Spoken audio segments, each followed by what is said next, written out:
एक औरत के साथ हलाला हो तो तलाक देने की जुर्रत नहीं करेंगे लोग। मैं कह रहा हूं कि तलाक देने का अधिकार जो है, जब कुरान में सीधा सीधा है कि आपको 3 महीने, जब आपने पहला स्टेप है समझाओ, दूसरा स्टेप है मिसालें देकर समझाओ, तीसरा स्टेप है कि दोनों तरफ से दो दो लोग हों जो उनके बीच में मध्यस्थता करें।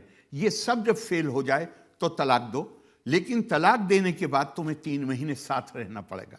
जब कुरान ने ये तरीका बताया हुआ है और उस 3 महीने में अगर शारीरिक संबंध हो जाए या जुबानी तौर पे आदमी वापस ले ले तो तलाक का असर खत्म हो गया। 3 महीने पूरे होने के बाद भी अगर अलग हो गए तो भी निकाह हो जाएगा दोबारा। तो जब कुरान में दिया हुआ तरीका है तो झटपट में आप क्यों तलाक देना चाहते हैं? हलाला की जरूरत तो तभी पड़ी ना जब आपने दाल में नमक ज्यादा हुआ और आपने तलाक दे दी, उसके बाद रो रहे हैं मेरे बच्चे हैं, मेरी ये नीयत नहीं थी, मैं तो डांटना चाहता था। कितने केसेस हैं।